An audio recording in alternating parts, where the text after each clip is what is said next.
21대 대선 결전의 날입니다. 앞으로 5년 동안 대한민국을 이끌 새로운 대통령이 오늘 선출됩니다. 네, 국회에 마련된 현장 스튜디오 연결해서 치열했던 이번 선거전 짚어보겠습니다. 이종원 손여정 기자 전해주시죠. 네, 국회에 마련된 YTN 특설 스튜디오입니다. 민주화 이후 역대 대통령들은 모두 이곳 국회에서 취임식을 열었습니다. 오늘 선출되는 21대 대통령 역시 내일 여기서 취임 선서를 할 것으로 보이는데 그 주인공이 결정될 시간이 다가오고 있습니다. 이미 제 뒤로 보이는 국회의사당 앞 잔디 광장에는 양옆으로 대형 전광판 2개가 설치됐습니다. 숨가빴던 이번 대선 레이스 정치부 손여정 기자와 함께 정리해 보겠습니다. 자, 송 기자, 이미 대선 후보들은 사전투표를 마친 상태잖아요. 그럼 오늘 어떤 일정을 소화하고 있습니까? 네, 후보들은 자택에 머무르면서 투표 상황을 지켜보고 있습니다. 민주당 이재명 후보는 당선 여부가 확실해지는 시점에 서울 여의도에 설치된 야외 무대에서 연설을 할 것으로 보입니다. 국민의힘 김문수 후보도 당선 윤곽이 나올 때쯤 당 상황실로 이동할 것으로 보입니다. 개혁신당 이준석 후보는 오늘 아침 부산에서 투표를 독려했고요. 민주노동당 권영국 후보는 태안화력발전소 하청 노동자 빈소를 조문했습니다. 네, 지금 이 시각 각 후보 캠프에선 투표율의 촉각을 곤두세우고 있습니다. 사전 투표는 지난주 목요일과 금요일 이틀 동안 진행됐는데 이전과는 다르게 이틀 모두 주중에 치러졌습니다. 그럼에도 투표율은 역대 두 번째로 높은 34.74%를 기록했습니다. 오늘도 각 후보 모두 투표를 독려하고 나섰죠? 네, 후보들 SNS를 통해 한 표를 행사해달라는 메시지를 내놨습니다. 이재명 후보는 투표만이 무도한 내란에 멈출 수 있다며 엄중한 심판을 부탁했고요. 김문수 후보도 총통 독재를 막아달라며 투표 참여를 호소했습니다. 앞선 지난 두 번의 대선의 최종 투표율은 77%대였는데요. 이번 대선에서는 80%를 넘을 수 있을지 주목됩니다. 네, 공식 선거운동은 어젯밤 12시를 기해서 모두 끝났습니다. 후보들 마지막 유세 장소는 제각각이었는데요.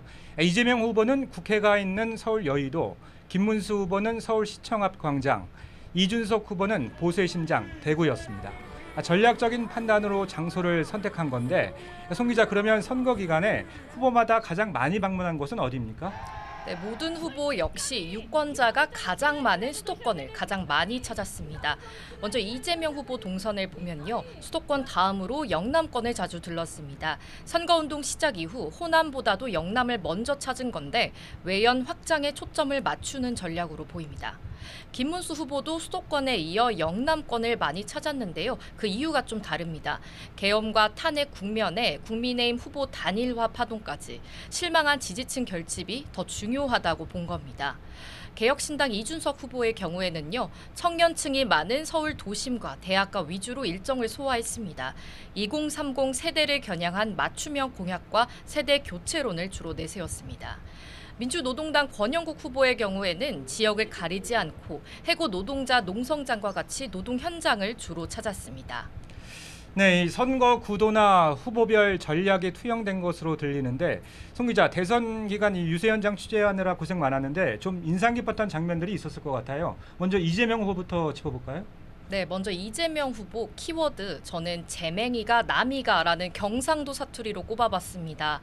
이 후보 유세의 가장 큰 줄기는 내란 심판이지만요. 그 외에도 중요하게 언급되는 부분이 바로 중도 확장입니다. 이 후보 고향이 경북 안동이죠. 영남 출신 민주당 후보인 자신이 다른 선택지가 될 수 있다고 강조한 겁니다. 또 산업화를 이룬 박정희 전 대통령도 언급하면서 필요하면 어떤 정책이든 쓰는 게 맞다는 실용주의도 드러냈습니다.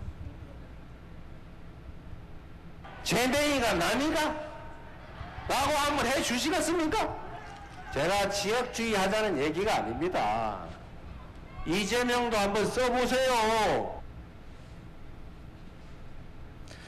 네, 김문수 후보는 유세 때마다 상의를 벗어젖히면서 안에 쓰여있는 메시지를 보여주는 모습이 기억에 남는데 다른 것도 있을까요? 네, 제 기억 속에 또 강렬한 문구는 정직한 아버지라는 것이었는데요. 이자 폭삭 소가수다라는 드라마 좋아하신다고 들었어요. 예. 네, 드라마에 다정한 남편이자 아버지인 양관식이라는 캐릭터가 나오는데요. 김 후보 선거 전날 제주를 찾아서는 이 캐릭터의 옷을 따라 입기도 했습니다. 현장 유세에선 이재명 후보의 아내 김혜경 여사의 법인카드 유용 의혹과 아들의 불법 도박 논란 등을 비판하기도 했는데요. 이와 달리 본인과 가족들은 깨끗하고 정직하다는 점을 강조한 겁니다. 온 범죄자 가족이 이런 사람이 대통령이 돼서 여러분 되겠습니까? 똑바로 사는 사람이 대통령 가족이 돼야 안 되겠습니까, 여러분? 네, 이준석 후보는 학식이죠. 어제도 대학을 방문했는데 현장에서 학생들 반응은 좀 어땠습니까? 네, 이 후보 일정 유세를 따라가면요. 꼭 점심은 근처 대학교에서 대학생들과 함께 먹습니다. 밥을 먹으면서 학생들과 현안부터 선거 전략까지 다양하고 깊이 있는 질문을 나누더라고요. 지금까지 이 후보가 이렇게 방문한 학교는 모두 13곳입니다. 2030 세대와의 접점을 이렇게 넓히는 건데 미래 세대를 위한 투자를 당부했습니다. 이제 저들의 희한한 논리를 깨부수고 젊은 세대를 중심으로 정치의 완전한 변화를 가져와야 됩니다. 어떻습니까, 여러분? 네, 선거일 엿새 전부터는 여론조사 결과를 공표하는 게 금지됐죠. 그 기간 후보마다 설화가 불거지기도 했고 여러 논란이 잇따르기도 했습니다. 그래서 선거 전 막판 판세 변화가 어떻게 변했을지도 관심인데 취재된 내용이 좀 있을까요? 네, 민주당의 경우에는요. 이재명 후보가 1위였던 흐름은 견고하다 이렇게 표현하고 있습니다. 내부적으로는 과반 득표를 기대하는 분위기도 있습니다. 반면 국민의힘의 경우에는요. 2등 후보가 1등 후보를 앞지르는 골든크로스 구간에 들어왔다고 평가하고 있습니다.